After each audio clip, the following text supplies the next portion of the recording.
Hello, listeners, and welcome to this third and final part of the mini-series on the Nuwaubian Nation led by Dwight Yorke.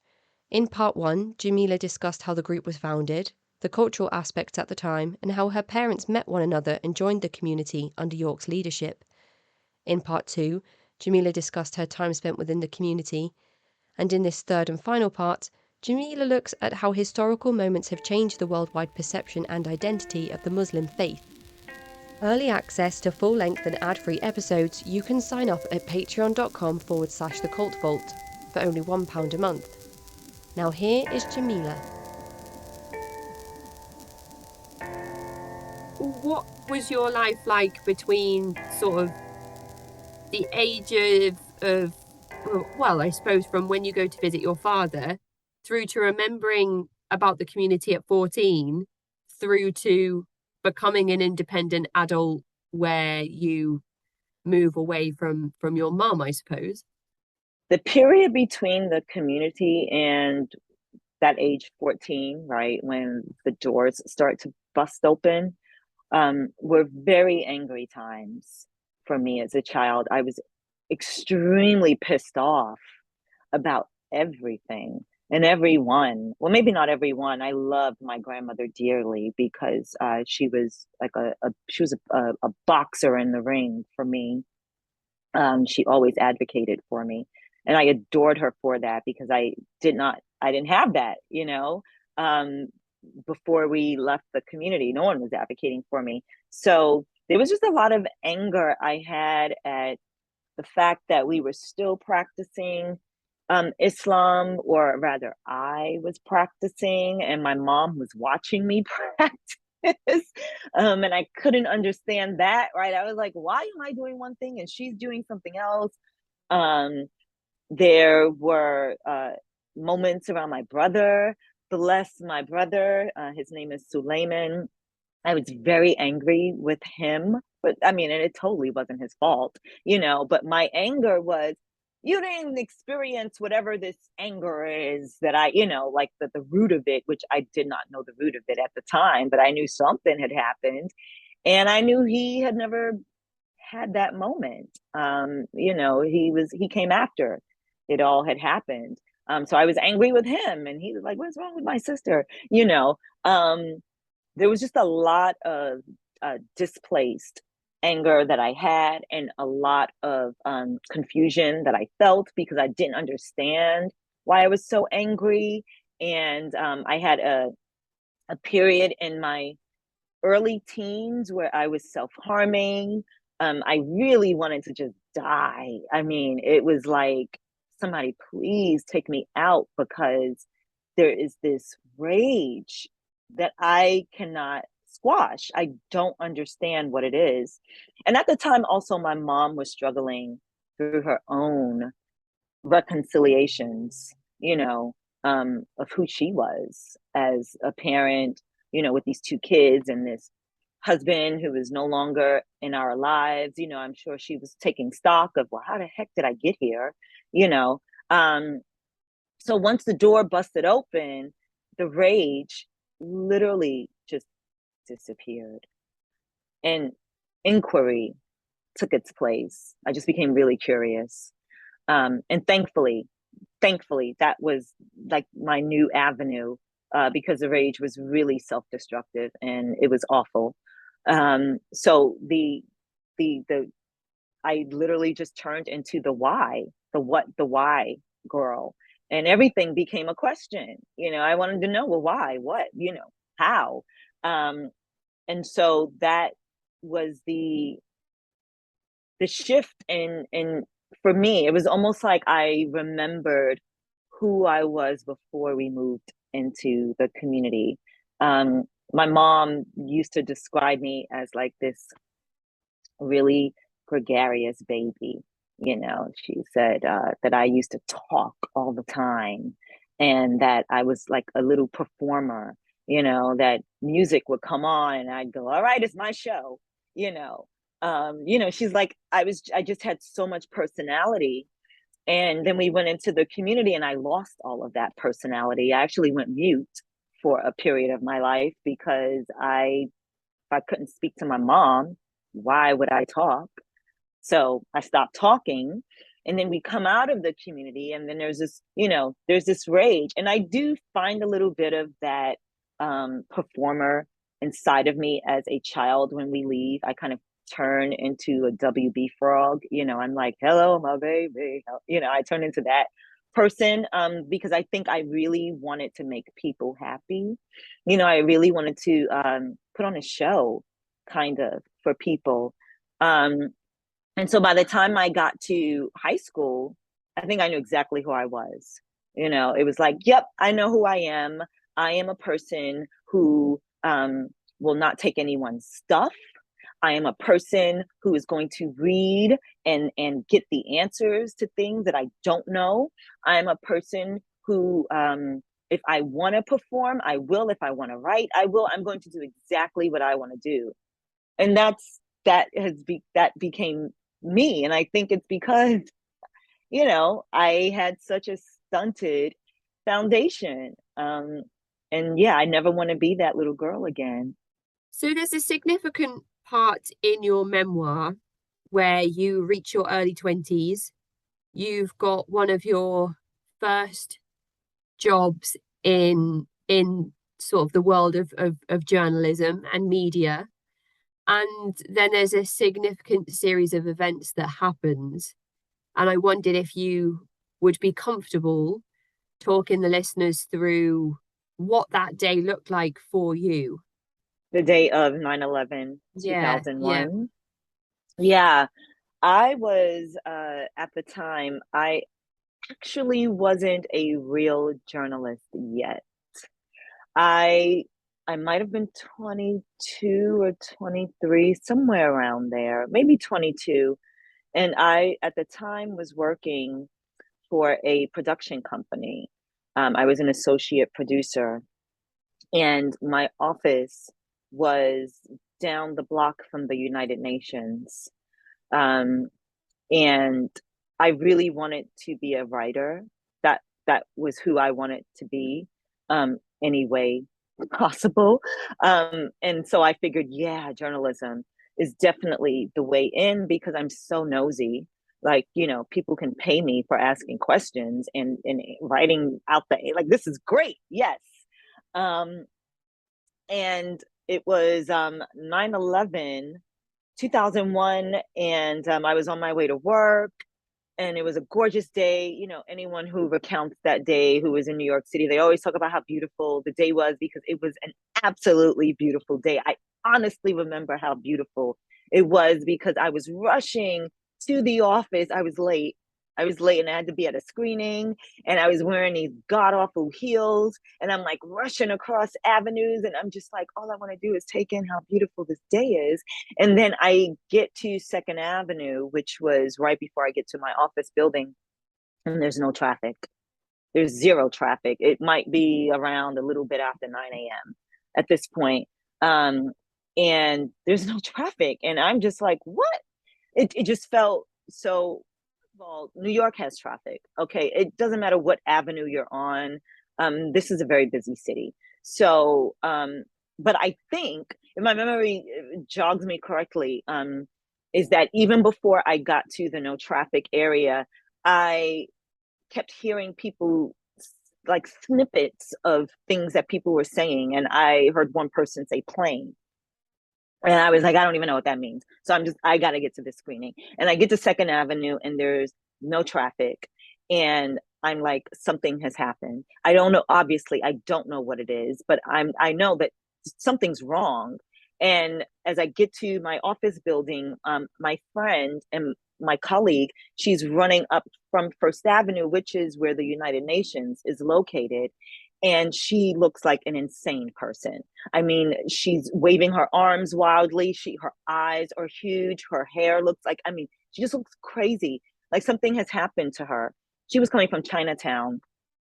Chinatown is not that far from where the World Trade Towers are, or were, rather. I still, in my head, think they are there. And she said, we're under attack. And I was like, oh, what is she talking about? Like, what? It's 2001. Like, who's attacking who, what's going on. And she just keeps saying it over and over and over, we're under attack, we're under attack. And I'm thinking, oh my God, my poor friend. And then we get off on her floor. She worked on the floor below me, and there was this huge flat screen television, and all of my coworkers, including my boss, was standing in front of this television. All of her colleagues were standing and everyone had their mouths open. And my friend, points to the television and she's like, look.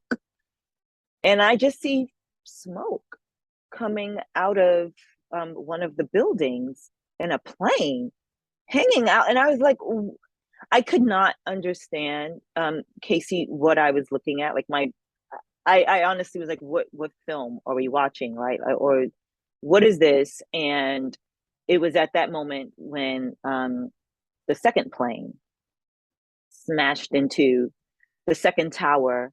And I don't even remember, I can't ever remember feeling so out of sorts. But around a bunch of people. Yeah. And we're all experiencing and witnessing the same thing. And no one's talking. Let me be clear. No one is speaking. Everyone is just watching this television with our mouths open. And it wasn't until the fever broke when the first building crumbled. And that's when the fever broke and we all started to move. Everyone just started motivating of, oh my God, oh my God, oh my God. And everyone just kept repeating. And we're like, where are our people, right? Where are the people who we love in this city, who work in those towers, who work near those towers, where are our people? So then everyone literally scatters because we're all running to our office phones. They don't work. None of the phones. And this was back in the day of landlines. Okay. So none of the phones worked. Wait, was it the landline that wasn't working or was it the cell phone? I'm trying to remember because the towers had gone down and there was a communication. I can't remember if it was the landline or the cell phone, but something.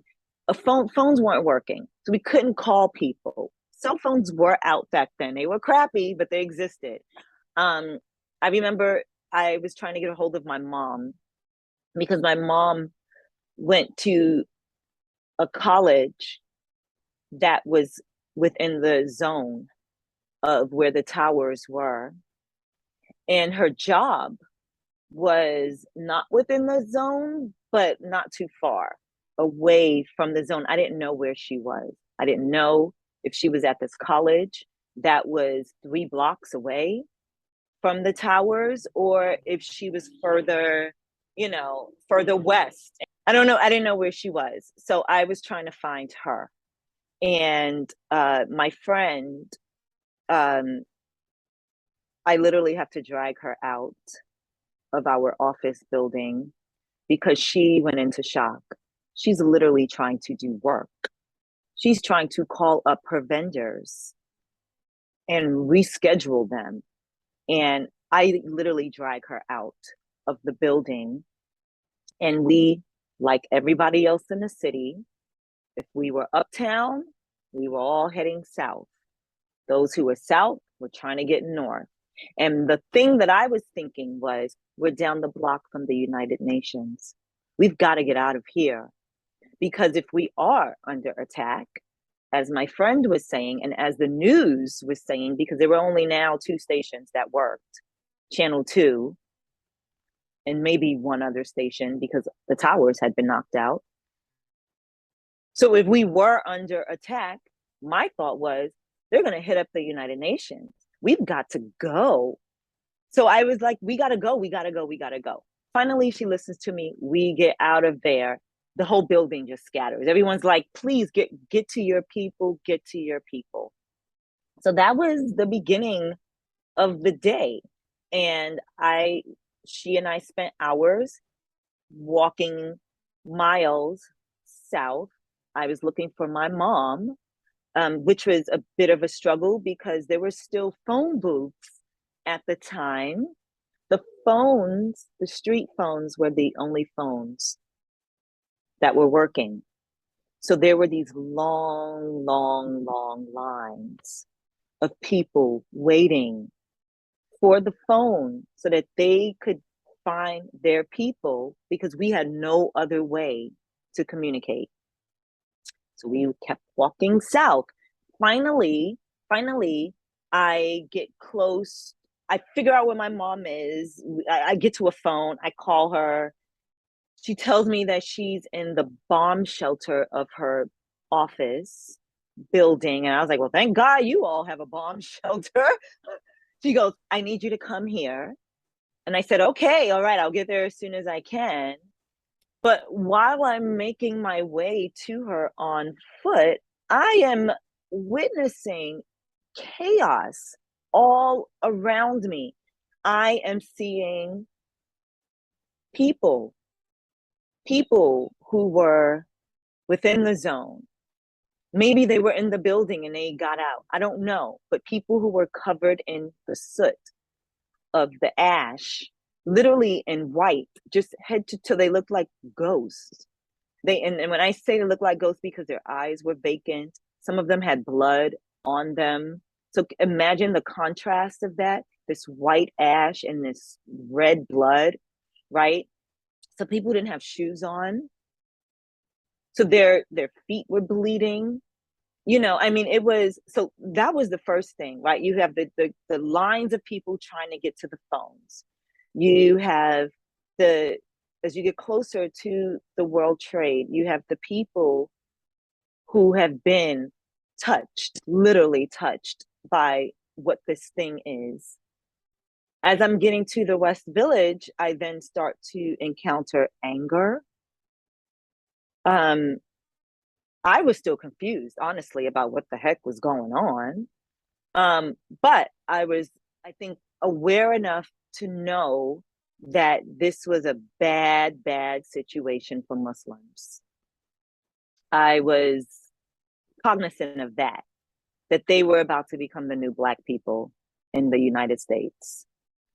And I hit the block, or maybe it was a little bit before I got to my mom's street.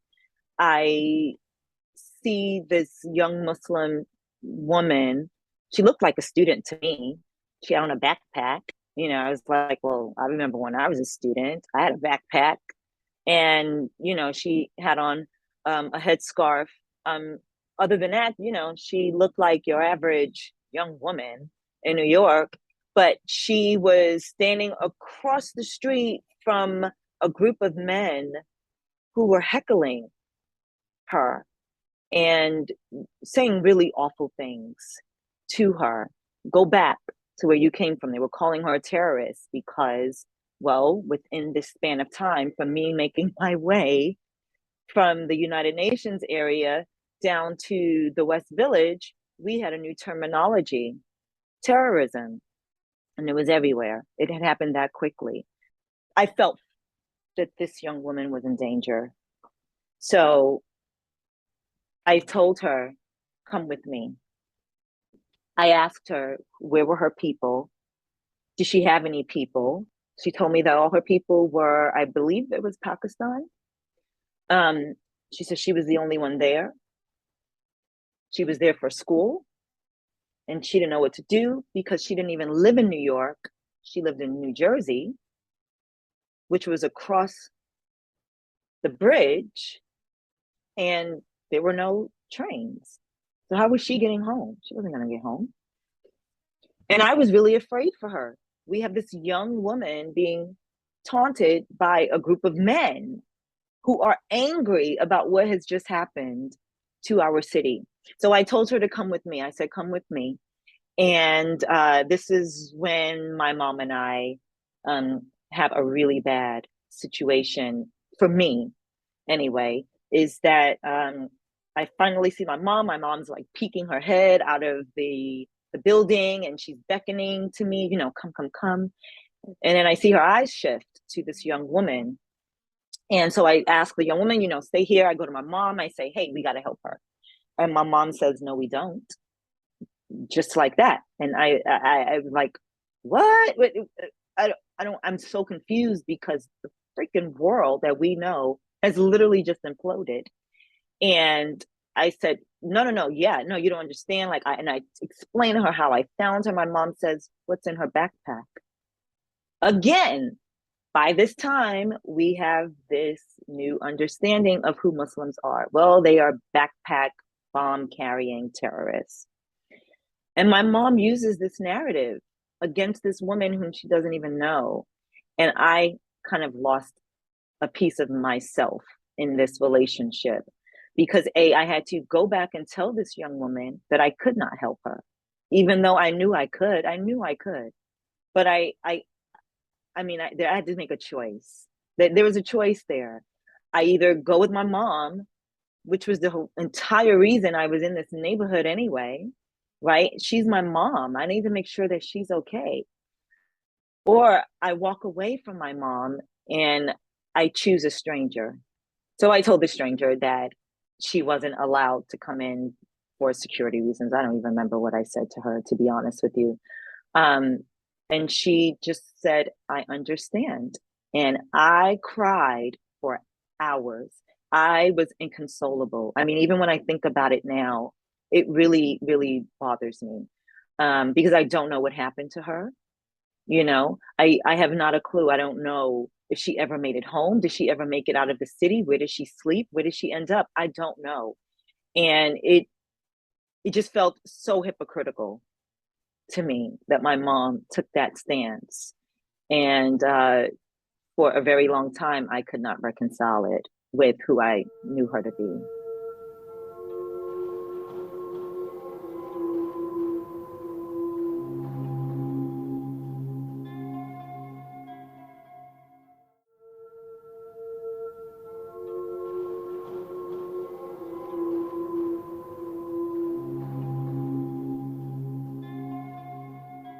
You said something about Muslims becoming the new Black people. Do you feel like there was a tangible shift between pre and post 9/11 that changed how Muslims were then received within America? I do. A lot of Muslims in America became literally, people were calling them terrorists. People stopped frequenting the coffee cart guy, the kebab cart guy, the Egyptian restaurant. These places really suffered. These people were harassed. If they weren't harassed, they were sometimes attacked with violence. They were stalked by the police. They became subjects of CIA and FBI. I mean, they literally became the new most hated group in this country in a way that was so extremely ignorant to me, simply because they practiced the same religion, which I would argue they actually didn't, a lot of them, because Osama bin Laden was a madman who did not value any life, obviously. And that, again, is extremely antithetical to, I think, what Islam is, right? So there was this conflation that a lot of Americans did. They looked at what this man and these people on these planes represented, because these people also were trying to change the narrative, right? They were trying to say, we are the true Islam. That's what their argument was, which is why they decided we could, have a jihad or, or a holy war, so to speak. Is if they're the true representatives of Islam, well, then that must mean that everyone else who's practicing Islam practices what these people practice, right? But that's not what the coffee cart guy was doing, or the kebab cart guy, or the Egyptian restaurant owner. No, they weren't. They were not Osama bin Laden henchmen or henchwomen. They weren't walking around with backpacks because they were trying to blow up the MTA, the subway line. Maybe they were wearing backpacks because they were literal students, So there was an immediate shift. And I think it was maybe 3 nights after the towers fell. And my friend, that very same friend who I had to drag out of the office, she and I, in our new journalistic selves, we got bandanas. We wrapped them around our faces. She at the time was learning photography. I was very much learning how to be a journalist.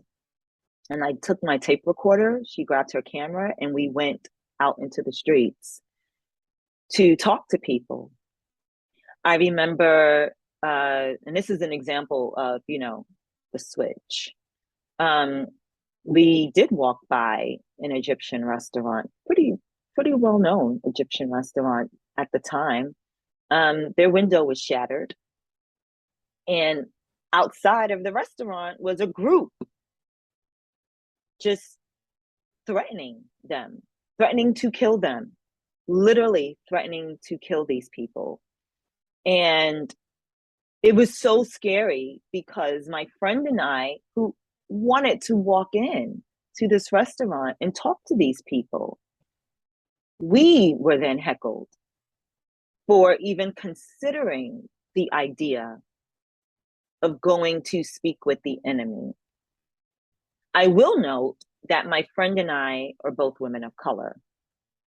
So I don't know if we would have been white men, how we would have been received trying to do reporting, which is what we were doing. We were obviously reporting. She had a camera, I had a tape recorder. But we didn't go in because we were actually afraid that something might happen to all of us if we antagonize these people.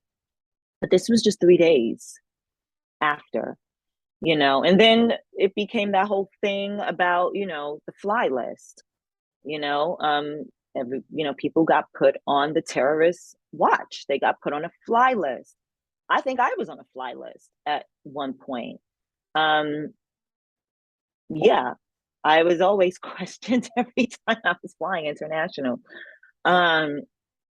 So there was an immediate shift in how Muslim Americans were treated, how they were seen, the way they started to move through this country, how apologetic a lot of them became, really just trying to be as quiet, as unseen, as non-aggressive as they could possibly look to a population that was now terrified of them. It was an intense time in this country. And I can't imagine what it must have been like for people who were Black Muslims. Oh my goodness. That was about to be my next question. And I just wanted to take a minute to say thank you for sharing that story with us.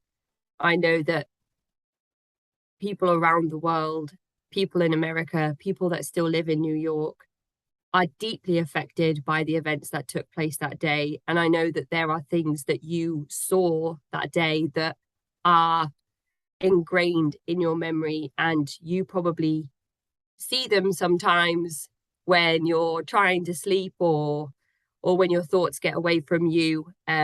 There were some parts in the book that were particularly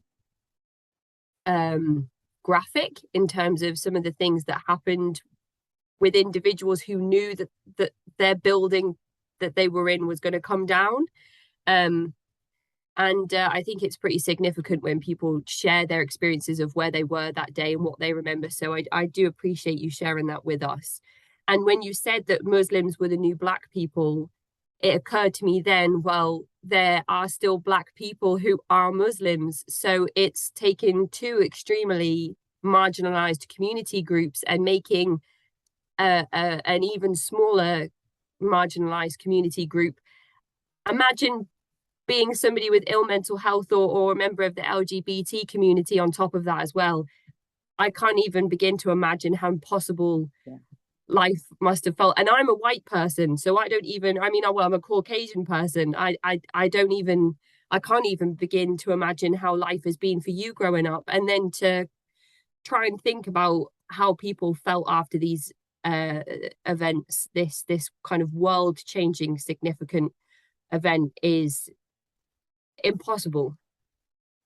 It was, and I think it took the United States a really long time to figure out who we were after that moment.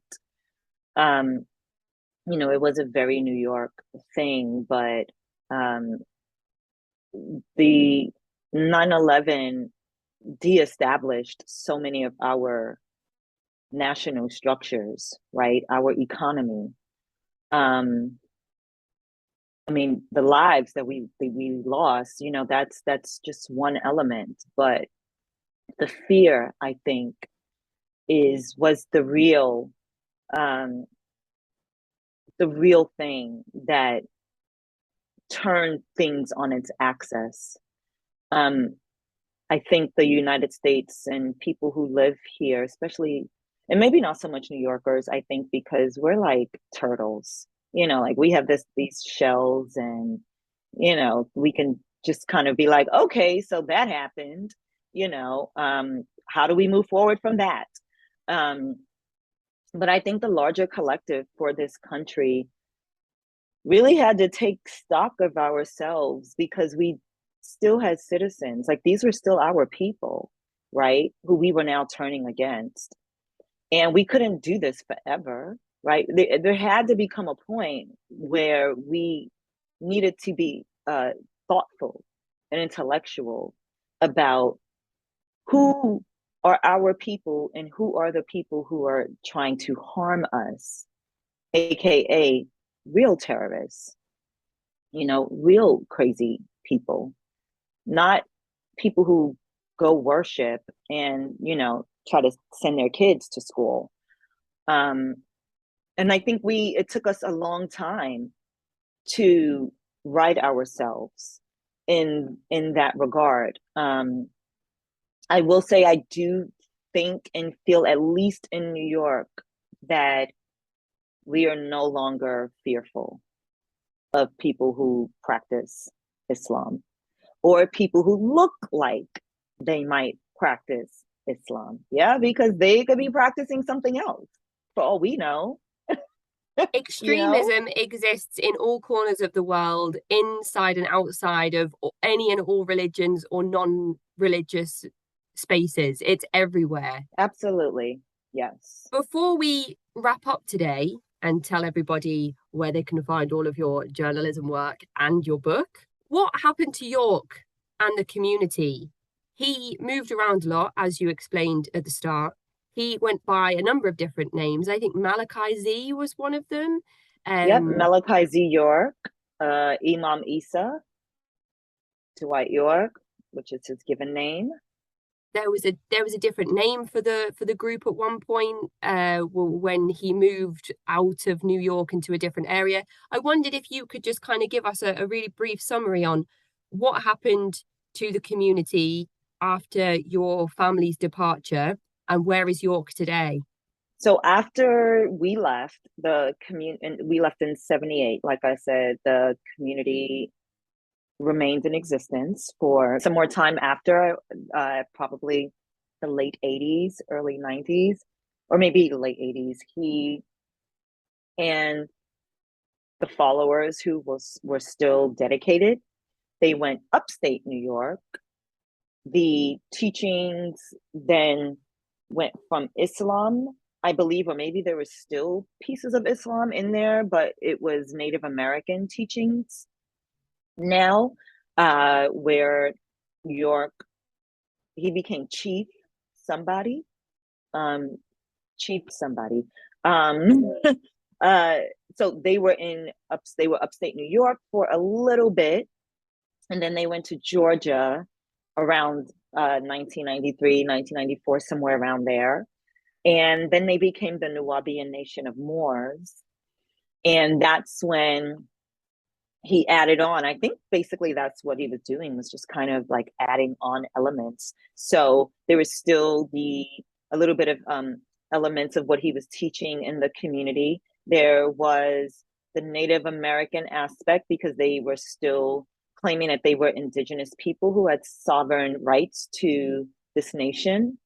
And then they added on some Egyptology. They had on this 400 plus acres of land that York had purchased in Georgia. And on this land, it was called Tama-Re, Tama-Re. And Tama-Re stood for Egypt of the West.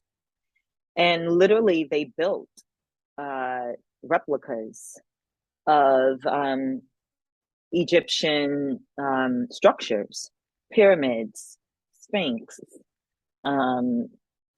obelisks. Like they like built this beautiful mini Egypt, and they were maybe in Georgia. I want to say maybe 10 years, because it was around 2002. 2000, I think it was 2002 or 2003, is when the FBI raided the compound in Georgia.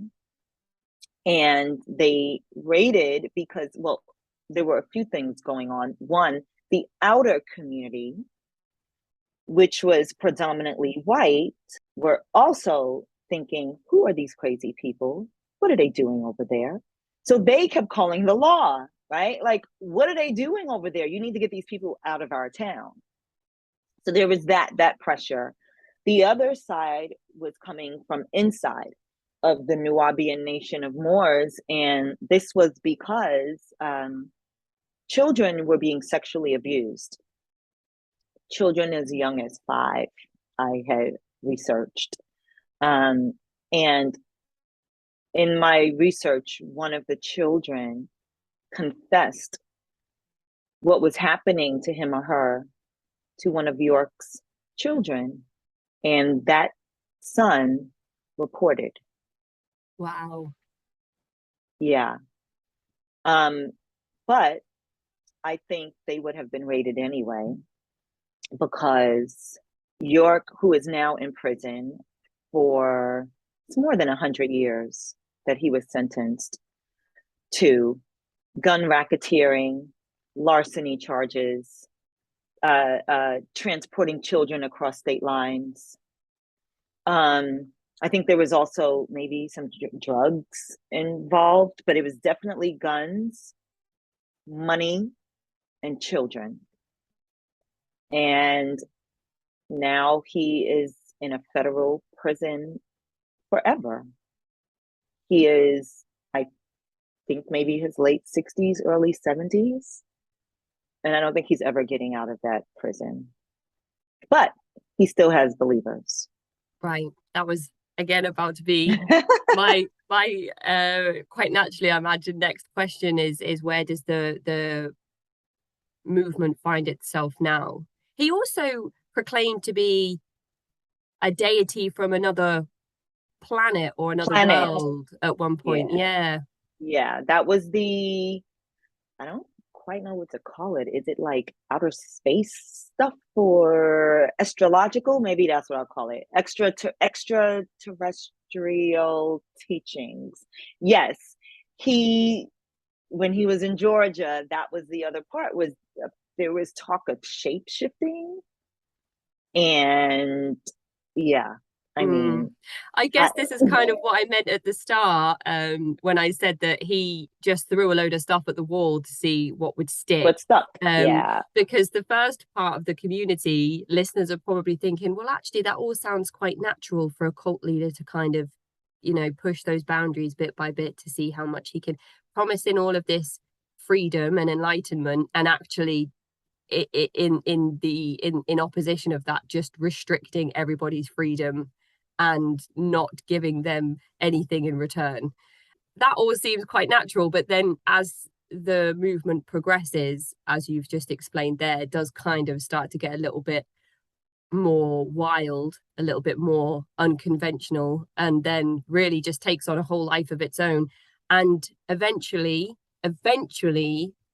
he is arrested, charged, and sentenced for crimes against children and everything else that they managed to pin on him, as your mum predicted, but maybe just a little bit too late, because who knows how many cases of abuse could have been prevented had the FBI intervened before. But of course, if people aren't talking about what's going on, how is anybody to know that there is intervention needed?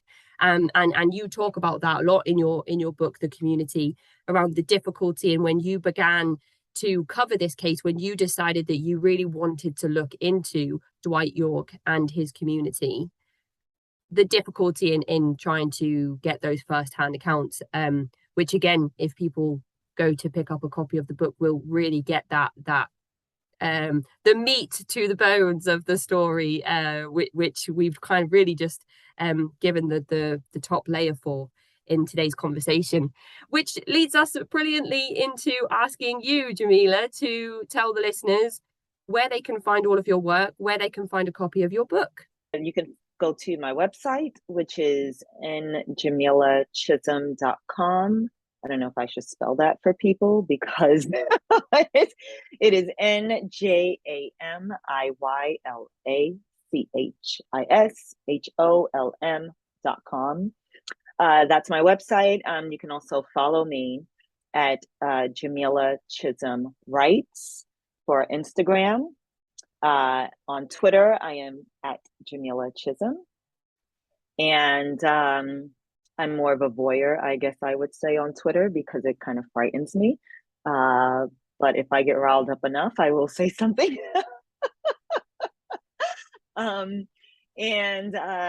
Yeah, that's how. Oh, and you can get the book on Amazon.com or wherever anyone is carrying The Community, hopefully everywhere, hopefully. Well, I'll post links to all of those places in the episode description so that people can find you and your work nice and easily.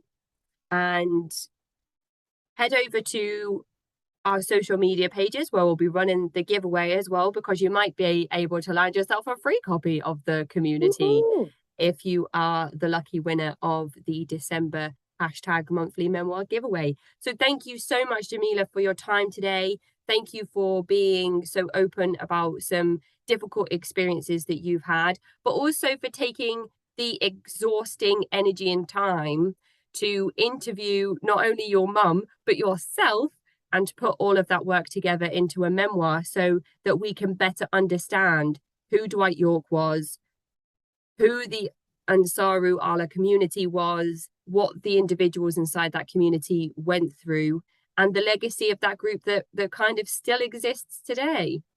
Thank you so much, Casey. This has been great. You have been also very gracious and gentle with me to get me through the hard parts of this story. But I think it's really important for people to be mindful of those godlike figures and to sidestep them whenever possible. Absolutely. And just to gain insight into the Islamic faith in America and Black individuals practicing inside that faith as well has been a huge education for me today. So thank you so much, Jamiyla, and enjoy the rest of your day. Thank you. Thank you. You too. Take care. Bye. Bye-bye. That is the end of this mini-series on the Nuwaubian Nation led by Dwight Yorke. To find Jamiyla's work and a copy of her book, The Community, you can follow the links in the episode description. To get in touch with me, you can find me at cultvaultpodcast@gmail.com or follow me on Twitter and Instagram at cultvaultpod. I'm your speaker, Casey, host of the Cult Vault Podcast.